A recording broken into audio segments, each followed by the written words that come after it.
estudo, a gente ministrou há 2 anos atrás na casa, mas foi assim, algo que foi libertador para a gente, né?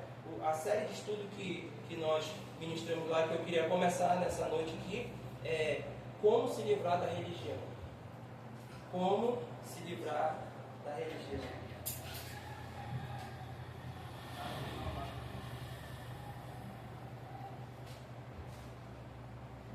Como se livrar da religião.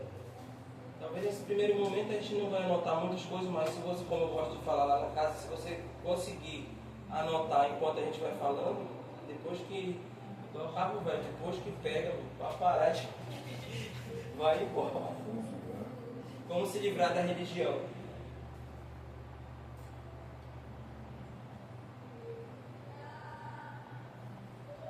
Aí, essa é o nome da série de estudos, e o tema desse nosso encontro aqui, dessa primeira aula, é fé,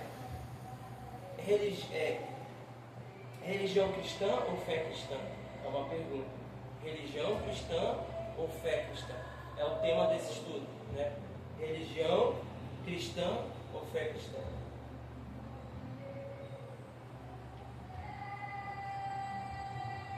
E aí eu gostaria que alguém lesse para nós Colossenses capítulo 2, versículo 20 ao 23. Tá bom? Um pouco de água aí.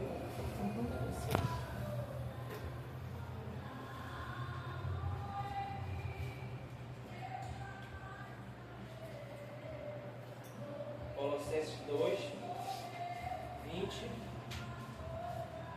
ao 23.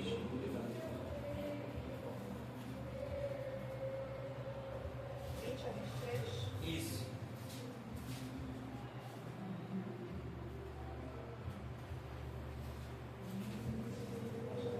Pode.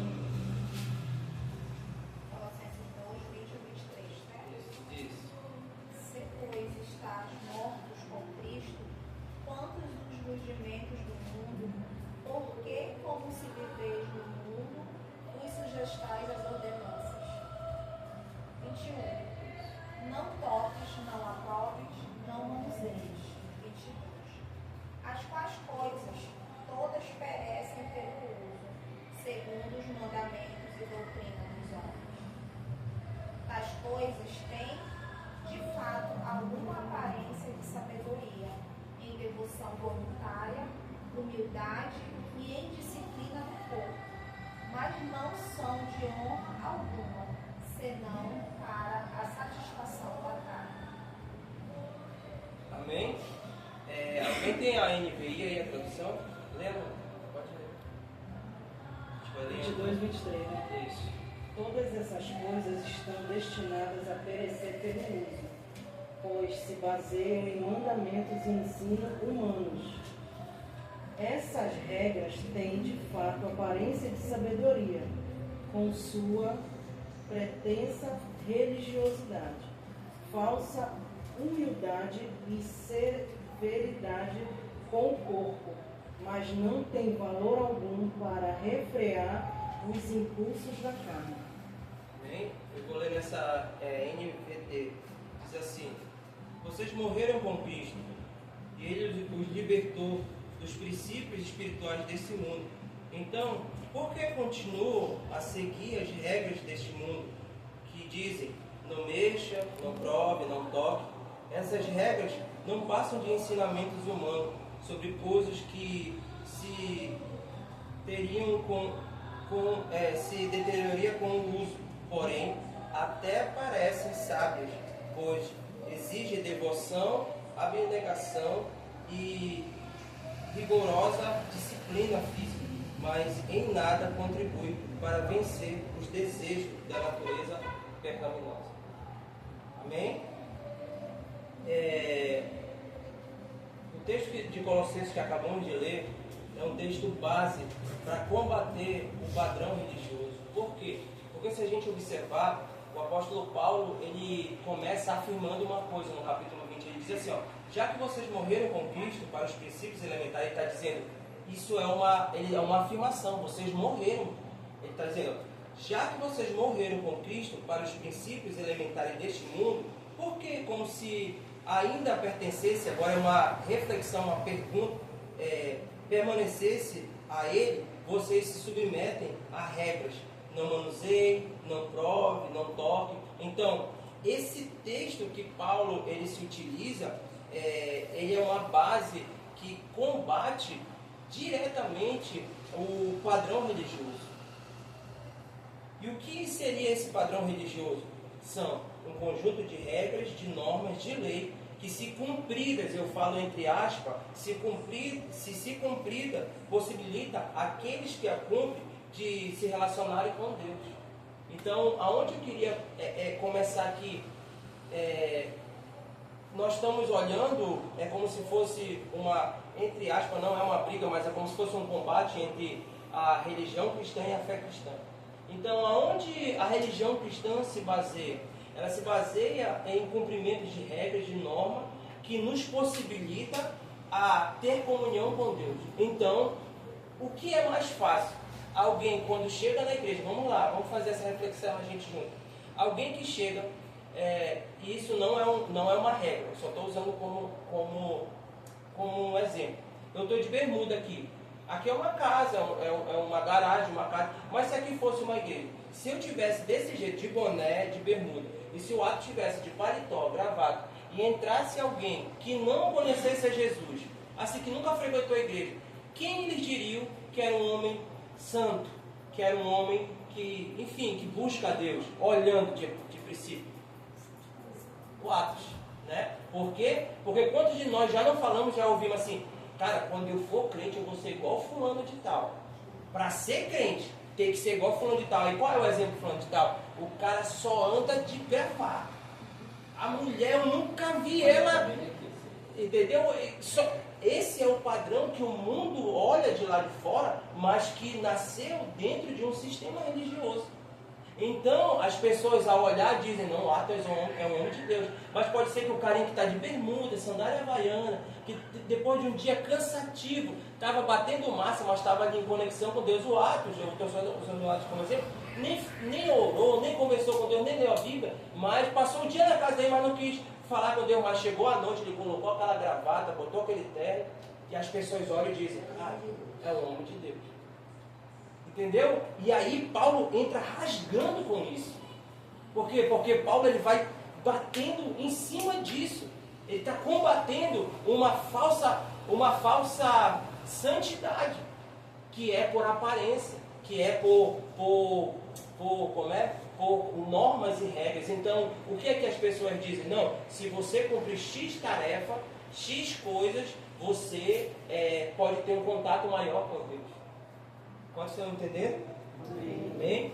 Então, o que Paulo está fazendo aqui em Colossenses? Paulo está denunciando, chamando a atenção a esse tipo de movimentação religiosa, a esse padrão religioso. E de que forma Paulo faz isso? Ele faz afirmando que o cumprimento dessas regras, essas normas, dessas leis não surte efeito nenhum contra o pecado. Aqui nós começamos a ver o X do problema. Que nós vemos tantas igrejas. Por que tantos escândalos? Porque Paulo está falando que o cumprimento de normas, de regras, não freia o pecado. Então as pessoas olham e dizem, cara, mas fulano caiu. Cara, esse cara não faltava uma oração. Esse cara não faltava um estudo bíblico. Esse cara estava sempre aqui. Esse cara, se o pastor falasse que era para jejuar, ele estava aqui jejuando. Só que são normas e regras que muitas vezes não tem contexto bíblico. Elas são colocadas por cultura. Eu não sei se vocês sabem, vocês devem saber sim, um pouco da história da Assembleia, que começa, né, a gente sabe toda a história, começa com Daniel Berg e Bonavim, porém ali depois se juntam os militares, os primeiros a ser alcançados são os militares.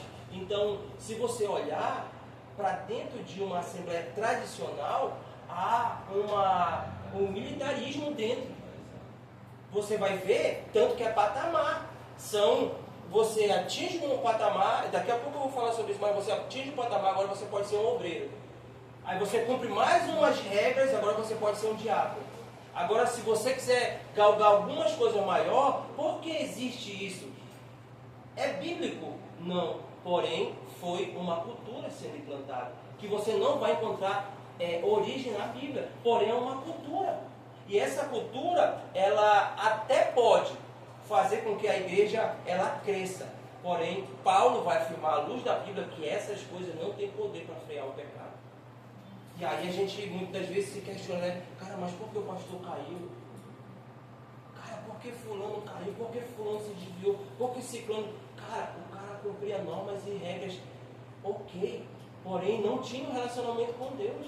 E Paulo vai dizer, e eu vou ler mais uma vez o versículo, ele diz assim, o 23, essas regras têm de fato a aparência de sabedoria, com a sua pretensa religiosidade, falsa humildade, severidade com o corpo, mas não tem valor algum para refrear os impulsos da carne. Paulo está dizendo que essas coisas não podem frear o pecado. Amém? Vamos lá. Porque é importante falarmos isso e pensarmos sobre isso? Porque no começo da nossa caminhada cristã, nos foi ensinado, de forma intencional ou não, de que se relacionar com Deus é saber o que não pode fazer e o que pode ser feito. Quantos de nós não fomos ensinados assim? Olha, até o irmão falou agora, que às vezes a gente faz isso com nossos filhos. Deus está vendo. Deus, olha que... Enfim, a gente, intencionalmente ou não, como eu digo isso? Porque muitas vezes quem me liderou também aprendeu de forma errada. Sabe? Então eu não quero crucificar o cara que me ensinou de forma errada, porque talvez ele me ensinou de forma errada intencionalmente. Porém, alguns com forma intencional ensinam para que possam, como eu posso dizer, segurar as pessoas. Entendeu? Então, eles nos fazem entender que para ter uma comunhão com Deus, eu preciso saber o que pode ser feito e o que não pode. E calma aí que nós já vamos chegar para esse entendimento. Essa aqui só é uma introdução.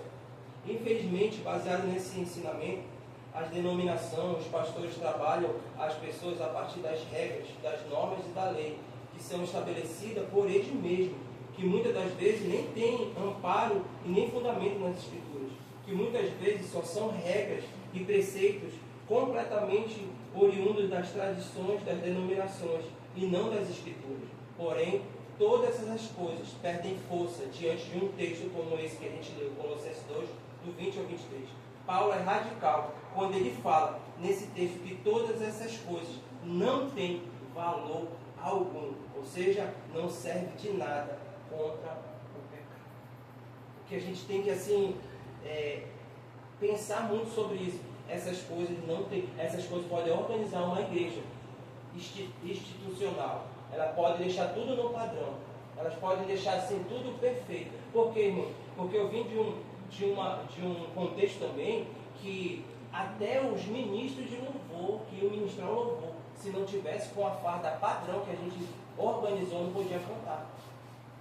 Só que eu não estava preocupado se o cara jejuou, se o cara orou. A minha preocupação é, tá com a cor da camisa, tá com o terno ou o que foi colocado ali para eles, se tiver, não importa se o cara não teve uma vida de oração, não importa se o cara acabou de bater na esposa, o importante é que à noite ele estivesse padrão. Qual era o requisito para ele não tocar? Não era se não orasse, era se não estivesse adequadamente com o padrão daquela igreja. Eu vim desse contexto, eu preguei sobre isso, eu ensinei sobre isso, eu exigi sobre isso. Então, a minha exigência era, você tem que fazer isso. Então, o que as pessoas, ao fazer isso, tentam ensinar? Você precisa aprender o que é certo e o que é errado. Mas já já a gente vai chegar aí. Então, entendendo a lógica operacional da religião, né? Vamos entender um pouco da lógica operacional dessa religião. Ela promete recompensa para os cumpridores de regras. E esse é o mecanismo de sustentação da religião. A religião promove um pódio eclesiástico, em que para alcançar esse pódio é necessário cumprir o máximo de regras e normas e leis. Aqueles que alcançarem esse nível de cumprimento de regras, comparado com outra pessoa, sobem em um degrau a mais nesse pódio. O que é que esse ensino está trazendo para nós? Que essas normas, essas regras, elas colocam uma coisa dentro da igreja sutil, que é a competição. E aqui que mora o maior perigo, um dos maiores perigos, que é as confusões, é a competição. Por quê? Porque se vocês dois, se a pastora junto com a irmã, estão competindo com o mesmo cargo, cara, ela não vai estar fazendo somente para Deus, ela vai estar fazendo, competindo com a irmã do lado. E aí começa a confusão, Atos. Por quê? Porque eu não quero que o Atos chegue aonde eu vou chegar. E ainda que eu diga que o Atos é meu irmão, e a gente canta, somos corpos, assim bem ajusta, e chore junto. Sabe, a gente toque na mão e diga, Atos, eu estou contigo até certo nível. Esse Porque... louvor da lembrança. Esse louvor da lembrança. Da gatilha, né? Por quê? Porque eu fazendo isso dentro de uma igreja, e agora eu estou falando agora como um líder, eu como um líder ali que lidera uma igreja, eu colocando isso, eu estou colocando automaticamente o Atos contra o irmão. Então, eles estão se olhando e não estão se amando de fato, na verdade estão competindo. Porque se existe um pódio ali, invisível, mas que todo mundo está vendo na verdade, que esse pódio na verdade muitas vezes é o ego dentro do coração, o que é que eu digo? Atos, ou para todo mundo, gente, quem se destacar vai subir, porque eu estou precisando de um auxiliar aqui. Cara, aí começa o que? As guerras dentro da igreja. Os irmãos já não se amam, por quê? Porque eles começam assim, pastor, o senhor viu lá? Fulano nem veio de pé para cá hoje. Por quê? Porque o Atos, eu estou competindo com ele. Aí eu venho e digo, pastor, o senhor marcou aqui, ó, 7h30. Eu cheguei aqui 7h15. Entendeu? Aí eu começo, cadê o Atos, pastor? Por quê? Porque... Começou. A Cléia não está vindo pro culto. Você viu? E por quê? Por que é feito isso? Porque aí eu começo agora nessa competição. Eu estou falando para o pastor, olha, eu sou digno de chegar nesse pódio. O Atos não pode chegar primeiro do que eu, porque eu estou cumprindo o quê? Regras, normas e leis. Então, perto das pessoas, eu sou um grande cumpridor de lei. Porém, fora, eu sou um cara que vive caindo no mesmo pecado que sempre. Porque Paulo vai afirmar que essas coisas não têm poder, força nenhuma contra o pecado. Então, as nossas crises não é dentro da igreja. Na verdade, é fora de lá. Porque o fora dali, ao tentar viver a minha vida sem aquela capa e sem o pódio que está só na igreja, aquele pódio só é na igreja, eu agora vou para o meu pecado de estimação. E essas coisas não têm poder, elas não têm força para frear o pecado. Quantos estão aqui? Ok? Então, a lógica da religião, ela promove, primeiro, ela é promovida, primeiro, pelo cumprimento de regra e, segundo, pela recompensa das regras cumpridas. Tá bom? Eu vou repetir aqui. A lógica da religião, ela promove, primeiro, pelo cumprimento das regras e, segundo, pelas recompensas das regras cumpridas. Então, essa é a logística ou a lógica da religião. Ela te promete, ela te coloca ali um preço, e o preço é: cumpra essas regras. E a recompensa ao cumprir as regras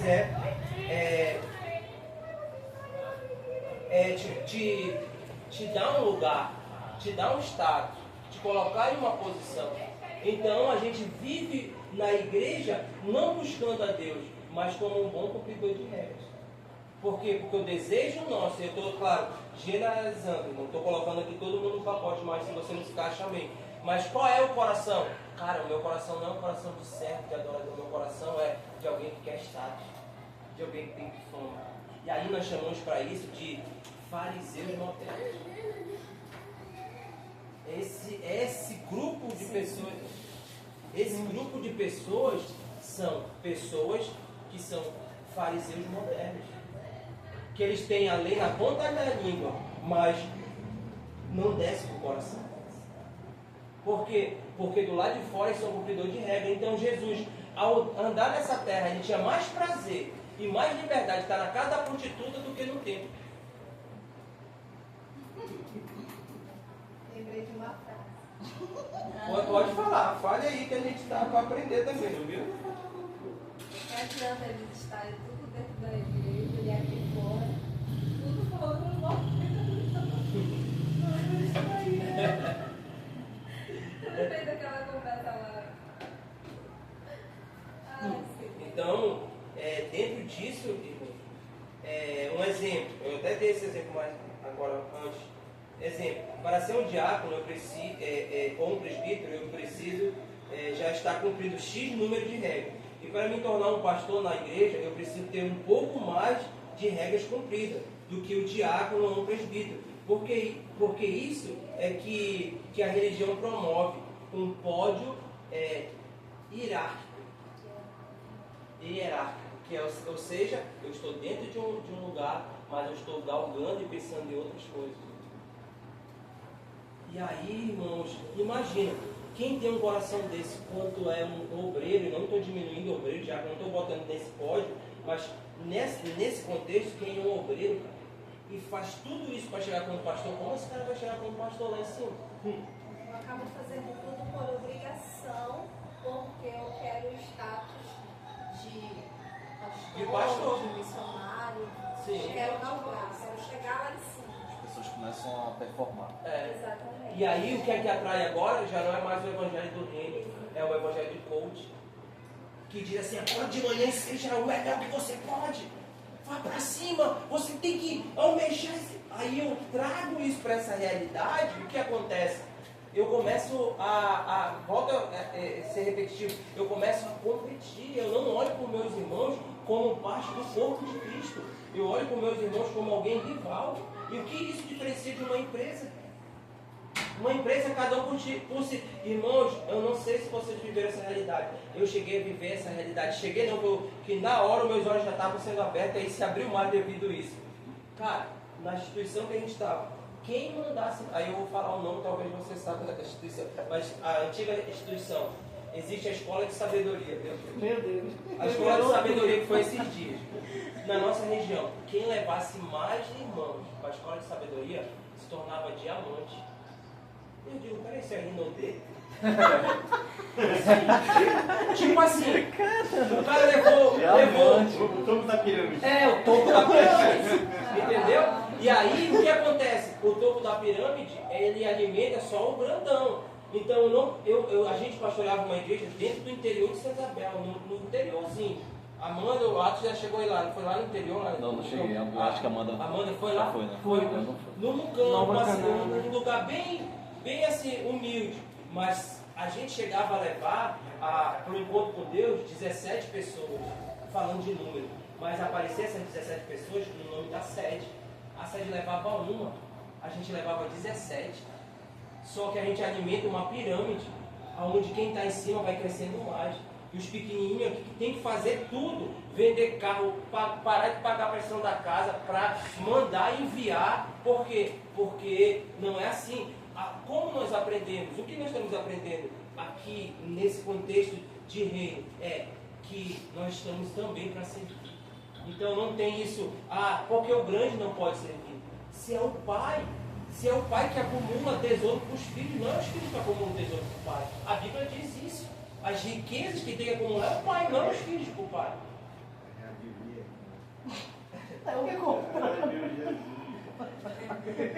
Então, irmãos, na verdade, Quem oferta mais? Questão do exílio. Isso aqui, você está falando das coisas assim, a gente só está pegando aqui. Trazendo para a nossa realidade. Isso a gente viveu tudinho, isso a gente alimentou toda a pirâmide. A questão do status, né? A questão do status, assim, eu me incomodava muito lá na igreja em questão de quando ganhava uma aula. Tipo, quando eu fazia um convite para uma pessoa e eu teria que me mostrar lá na frente que fui eu que levei aquela pessoa. Sim. Isso eu não aceitava. sim, Porque eu achava que a pessoa que estava ali não era só porque a pessoa estava alegre, não. Porque a pessoa às vezes queria se mostrar usar. que ela conseguiu levar aquela alma. Sim. Sendo que não foi ela que levou. Sim, Né? sim, é isso isso aí. Não foi ela que ganhou, foi o Espírito Santo que convenceu ela de estar lá na frente. A gente só é Mas canal, né? acontece Pra muito isso na falar do igreja. Evangelho. Só que tem que convencer o Espírito Santo. Né? Acontece muito. Sim, acontece, mas isso foi muito bem pontuado. Por quê? Porque ao ir lá na frente, o que é que acontece? Automaticamente, quem lidera vai dizer assim, ó, vai dizer assim, vocês viram lá, o Atos levou 2 pessoas, e olha que o Atos nem é obreiro. O que eu estou gerando dentro? Eu estou gerando uma comunhão, estou gerando uma competição. Por quê? Porque os obreiros vão começar a olhar para o Atos e vai dizer, esse cara nunca vai ser obreiro se depender de mim, porque se ele já faz isso e o pastor está falando dele, imagine se ele for obreiro. Eu não quero que ele seja. Aí eu vou começar a colocar contenda, história, começar a jogar. A questão nas igrejas mesmo, status mesmo. Isso que o senhor falou, isso que o senhor falou rolava lá. Que era para justamente dar esse gás para as pessoas trabalharem mais, Sim. os obreiros, entendeu? Sim. Olha, fulano nem é obreiro, mas está conseguindo levar a gente. E vocês que são obreiros, ou seja, uma pressão Sim. para a pessoa levar isso. Sim.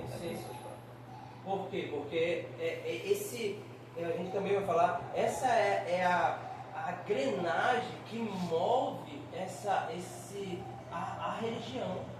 O sistema religioso ele é movido por isso. Se isso acaba, é por isso que quer acabar um sistema religioso, a galera começa a abrir os olhos. Que aí vai dizer, não preciso competir com o meu irmão Atos não, Atos tá aqui, cara. É o cara que vai ganhar a alma. O que Paulo chega a dizer aos Coríntios, ele diz assim, olha o que o apóstolo Paulo fala. Olha o que ele fala o apóstolo Paulo fala para os Coríntios, ele diz assim, ó, vocês não faltam, vocês são, olha o que ele diz, vocês são preenchidos de toda a sabedoria, de todo entendimento, que igreja, e de todos os dons, não falta um dom. Só que no capítulo 2 ele vai dizer, vocês são como meninos. No 3 ele vai dizer, eu queria dar alimento sólido. Só que vocês são meninos. Por quê? Porque ele diz assim, entre vocês há competição, divisão e contenda, inveja. Porque uns dizem eu sou de Paulo, outros dizem eu sou de Apolo, outros dizem eu sou de Pedro, e hoje eu sou de Cristo. Cara, e o que o apóstolo Paulo vai fazer é quebrar isso. Ele vai falar, quem sou eu? Apolo, um planta, outro rega, mas quem dá o crescimento é Cristo. Entendeu? E essa engrenagem da religião, ela é movida por competição. Então, se há irmãos que começam a ver isso e não querer competir, é dado como rebelde, como eu já falei, está desviado, endemoniado, que é o mais é o rótulo mais fácil para colocar. Sai da igreja está endemoniado. É rebelde. Não dá fruto, o cara não dá fruto, mas peraí, o que é dar fruto? E o pior, saiu da igreja, fui para outra igreja. Vai ser amaldiçoado. Irmão, e a outra igreja amaldiçoada, isso quer dizer que Cristo está aqui, é? Pegou ele, botou aqui na igreja e trancou ele aqui, foi? As outras não prestam. Pelo amor de Deus. Essa questão de dar frutos, a gente sofria muito na época de células. Porque chegava uma certa data que tinha o encontro das células. Era uma competição. Aí a competição. Quem ganhou mais alma para Cristo? Qual foi a célula? Aquela célula tal. Aí quem não conseguiu? Sim. Ficava lá tudo. Mas aí talvez esse irmão orou, esse irmão jejuou. Porque eu esse acho irmão assim, se que a preocupou. alma não é propriedade nossa. Sim. Então, ela para ela chegar lá, o Espírito Santo vai convencer. Mas é como ele falou, um rega, um planta, entendeu? Sim. Não foi só eu. Sim. Tem aquela pessoa que chegou lá, mas eu sei que teve outros irmãos, porque aconteceu uma situação em que uma pessoa aceitou, só que a gente já tinha trabalhado também. Sim. Só que em nenhum Não momento foi a uma gente semente, foi, né? entendeu? Sim. Então, Essa alma é minha, vem pra cá. a alma não é nossa. Mas tipo assim, É pra Jesus. foi o meu caso. É. Eu estava sendo discipulado por um Foi por o um pastor. caso. Sim. Eu ia para a célula dele. Sim. Né? Porque ia lá em casa, Você fazia o com ele, convite, né? eu ia lá com ele. Sim. Fazer. Ou seja, quando eu decidi servir a Cristo, eu fui para outra igreja. Sim. Até ele chegou até fez outra piada para o outro pastor. Ele falou essa palavra. Pois é, ele falou assim, é engraçado, né? Eu plantei, regrei. Cuidei, Outro que colheu. cuidou da gente, porque ele era um pastor. Ai, cara. Se a gente não fosse no domingo na igreja, na segunda ele estava em casa. Senti falta de vocês ontem. Deus o tenha, que ele já morreu. É o Osiclei, irmão da pastora Osiene. Agora vocês querem ver uma coisa que, como eu estava falando aqui no começo, antes do estudo, a gente foi para a Bahia, o sistema é o mesmo jeito. A gente vem para Belém é o mesmo jeito, está em Santa Isabel é o mesmo jeito, vai em Coração é o mesmo jeito. Não muda porque é o modus operandi deles. É sobre isso. Agora deixa eu falar para vocês. Já criou um mecanismo. É um sistema. Quer ver algo grave que acontece, você pode dizer, isso acontece, porque acontece em todo lugar. E quando a alma já não é mais minha, quando eu não estou competindo com a alma, mas agora eu vejo a alma como título eleitoral. Não, título é de fato de eu fazer comércio com a igreja, com os irmãos que votam. E aí eu comprometo vocês em um lugar. Eu estou falando alguma coisa. Porque é isso que eu digo. Porque acontece em todo lugar. Acontece Isso aí, em todo olha, lugar. é daí do estudo. Acontece em todo lugar. Impressionante. Por quê? Porque agora não é mais as minhas almas, agora são os meus eleitores. Então eu falo para eles quem eles devem votar, e se eles não votarem, eles são rebeldes. Aí volta de novo os tiros. São endemoniados, estão dividindo, quem comigo não junta espalha. Entendeu? Então começa toda essa crise. E aí o que acontece? Conosco, a gente começa muitas das vezes a duvidar até da nossa fé. A gente às vezes se encontra dizendo, cara, será que eu sou rebelde mesmo? Será que eu sou esse cara? Não, o que está acontecendo os meus olhos estão começando a se... Será que eu fiz certo? Sim, Será que eu fiz errado? sim. Se culpa, aí diz assim, será que foi ele? Porque, na verdade, aconteceu comigo, né? Logo no começo, quando eu saí de lá da igreja, eu me senti culpada. Eu passei praticamente uma semana, 2 semanas me culpando. Aí essa que me convidou para ir numa igreja, lá foi que eu fui entender o agir de Deus, né? Que é quando Deus ele determina, a gente não pode insistir mais. Sim. Né? Então eu digo assim, me culpei, me acusei mesmo, né? Eu fiz algo errado, será que eu fiz errado tomar uma atitude, sair, como o senhor falou, de uma bolha, né? Sim. Porque era o que a gente estava, numa bolha, porque a gente não conhecia ninguém, a não ser quem entrasse ali, né? Na nossa igreja. E o que aconteceu? O que está acontecendo agora com a gente? A gente está indo visitar a igreja, eu estou conhecendo novas pessoas. Sim. Parece que está se abrindo assim o entendimento, se abrindo mais o coração da gente para saber mais de fora as coisas. Sim, sim. A gente vai aprendendo mais, até com as outras doutrinas, né? Sim. Diferente, a gente vai aprendendo. A gente vai olhando e vai vendo aquilo, né? Não é só aquilo que a gente vivia. E é porque o sistema fala isso pra gente. Então, isso se enraiza dentro da gente, que a gente sente até culpa. E aí, esse negócio de dizer, não, mas Deus me disse que era pra mim sair daqui. A gente ouve muito, não, cara, como que Deus vai te falar pra sair de algo que é dele, que é da igreja? Só que aí Deus, que foi uma vez que eu questionei, aí Deus falou assim, mas eu não tô mais aqui. Isso daqui não é mais pra ti, então sai desse. E aí é difícil da gente romper, assim, mas quando a gente rompe também, depois... mas vai caminhar. vai melhorando. Imagina para quem era braço direito, braço esquerdo. A gente vai entendendo. Eu imagino. Era braço direito, braço esquerdo. E a gente ainda ouve, Mão, pé. a gente ainda ouve como eu ouvi, assim, não vai, tipo assim, vai experimentar outras coisas, depois tu vai voltar, porque tu tem a marca da igreja. Quase que eu falo, eu não tenho marca da igreja, eu tenho a marca de Cristo, mas não dessa igreja. Sabe por quê? O que acontece dentro disso é que até eu gosto de falar que as pessoas às vezes vêm para Cristo, e aí o que as instituições se preocupam em primeiro ensinar a história da igreja, falam quem foi o fundador, fala como começou, para depois apresentar Cristo. Cristo fica lá no final, e é por isso que rotula assim. Você apresentar. Aí rotula, você tem a identidade dessa igreja. Você não vai se encaixar em nenhum outro lugar. Por quê? Porque em vez de ser batizado em Cristo, eu fui batizado na religião. Você tem a marca da E incrível que isso funciona. Funciona porque a gente fica tão cego que a gente não olha para outras igrejas. Mas será que outras igrejas é bom?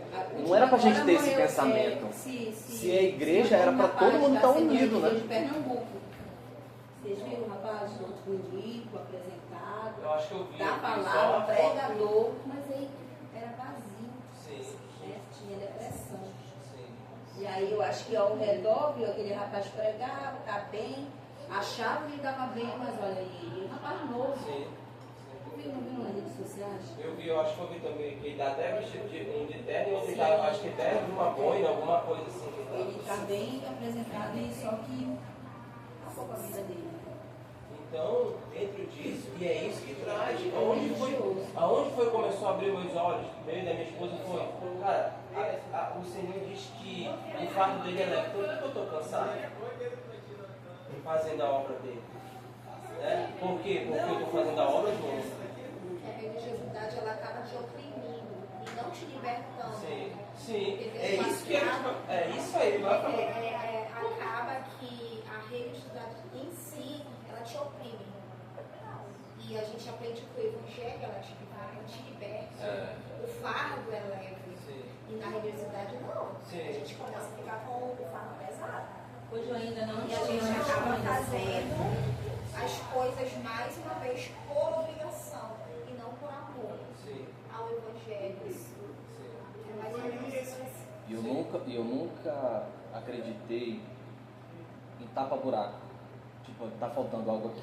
Ah, tu não sabe nem cantar, tua voz não é nem bonita. Não, mas vai lá cantar. Pelo amor de Deus, meu amigo. Não, fique sem, bota lá uma música, mas não deixa essa pessoa cantar, porque ela não é pra isso, não vai. Esse tapa-buraco, nunca entrou na minha mente. Nunca. Na verdade, a religiosidade, ela não deixa tu entender qual é o teu propósito, qual é o teu chamado. Exatamente. E Porque aí, tu tem que performar. Quanto mais tu faz, melhor ainda. Em algum lugar você levita, não, vou pegar a palavra, não, vou ser diácono, não, quero ser pastor, e aí tu não te encontra no que verdadeiramente o que Cristo te chamou para fazer. Porque a própria Bíblia nos ensina que uns ele chamou para isso, uns ele chamou para aquilo. Mas não, a religiosidade, porque tu quer mostrar, tu quer status, tu quer subir, eu vou fazer isso, vou fazer aquilo, vou fazer aquilo, e acaba não fazendo nada conforme a vontade de Deus.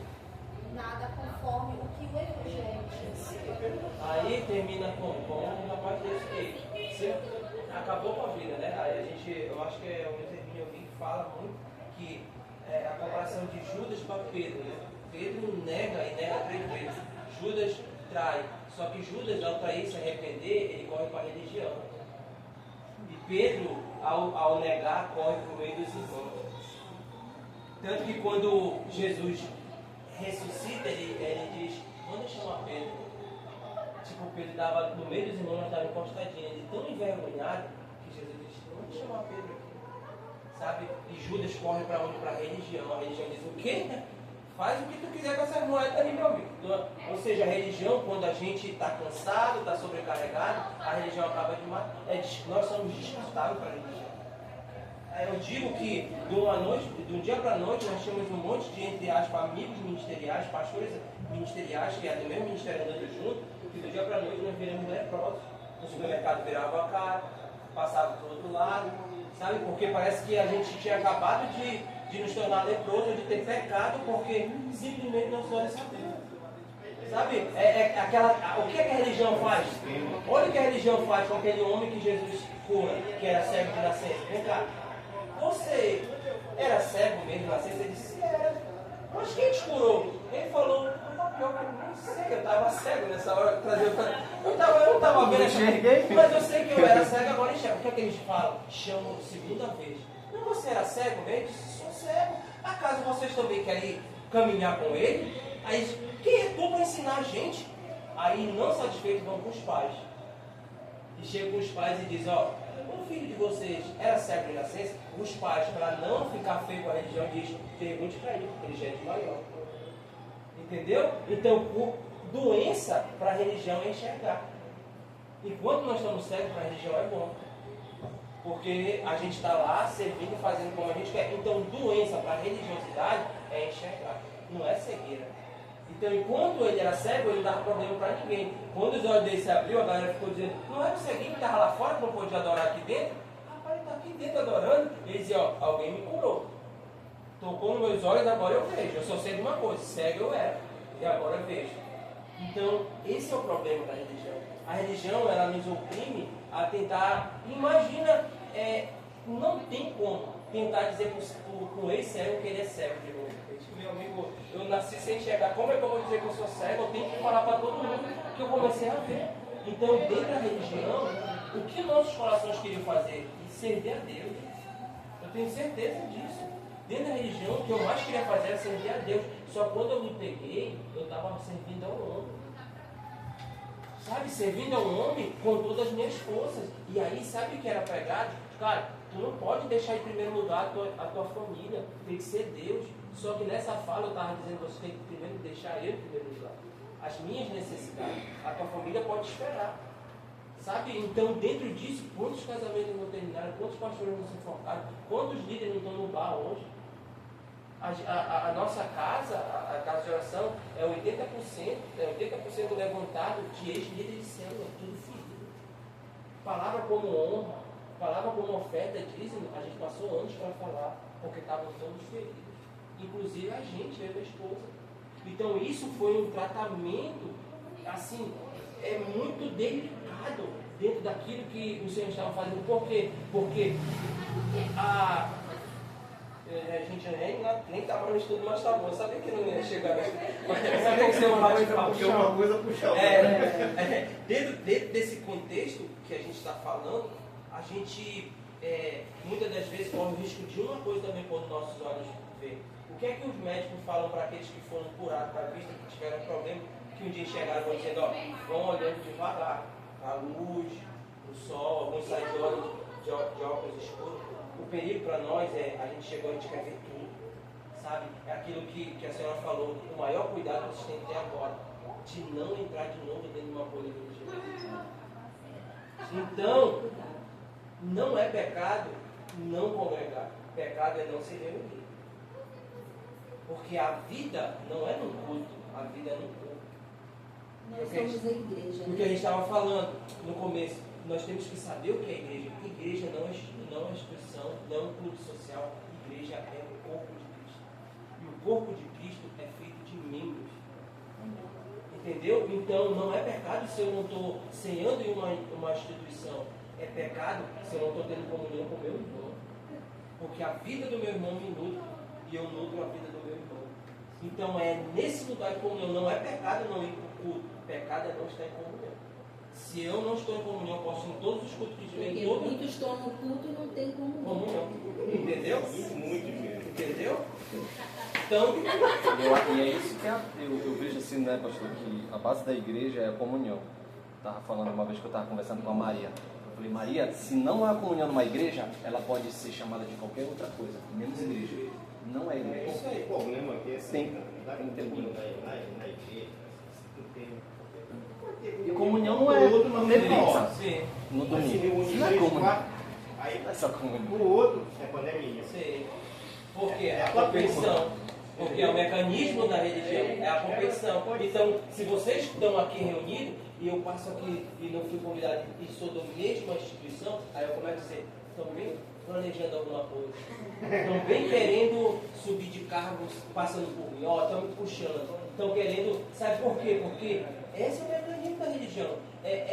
Eu volto a dizer, indiretamente, não no sentido de inocência, mas indiretamente no culto, numa palavra, numa pregação que vai falar sobre competição.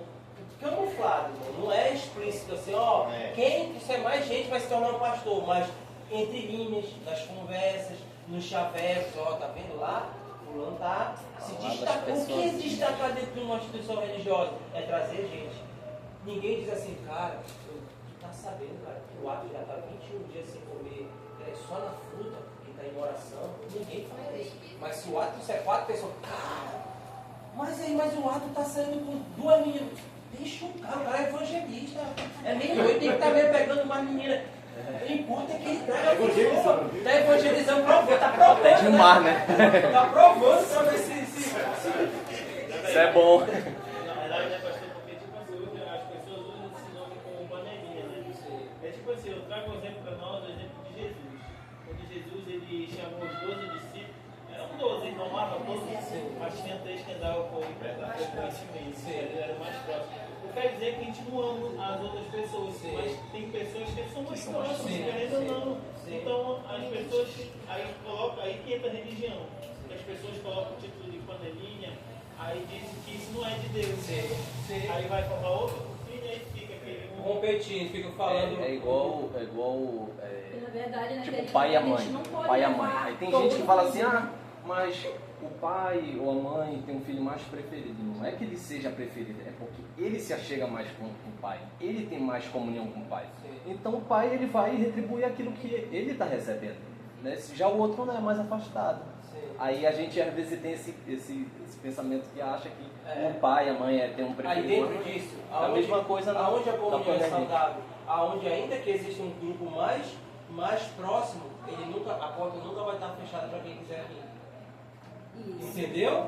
Então a gente pode andar, a gente tem aqui a Noélia, mais 3 irmãos, a gente quase toda semana almoça junto, pelo menos uma vez ou 2 vezes na semana, ou de 3 vezes à noite nós estamos juntos comendo, que a gente vende hambúrguer, eles são os únicos funcionários que trabalham e pagam para comer, não são nem remunerados, eles pagam para comer, porque eles estão nos ajudando lá. Então a gente se vê, tem irmãos que a gente só vê no culto, mas em nenhum momento vai estar fechada a porta se eles quiserem vir, e qualquer dia que a gente esteja se reunindo. Agora errado é eu estar um grupo e já tem um querendo entrar, não, é só a gente, vai que. Aí tem que ter cuidado, aí mora o perigo. Sim. Aqui nunca aconteceu isso. Recentemente eu Você recebi uma mensagem de convidou. um casal falando assim, eu posso ir visitar isso, com certeza, minha casa está aberta para todos. Sim. É isso aí. Ainda mais quando é vir falar de Jesus. Sim. Então é assim, no início ele disse, a gente tem sim uma resenha, desejo, a gente assa peixe, assa carne, assa tudo isso. Então, acho que através desse grupo que a gente fez aqui, mas o grupo ali geral, porque todos eram convidados, todos, mas não vinham, aí basicamente esse grupo ele foi excluído, entendeu? Mas aí o que eu entendo com isso? É que as pessoas que não queriam se chegar, tá me entendendo? Sabe porque eu não tive uma boa relação com eles antes do início. Mas como é que eu fui ter? Eu me aproximando.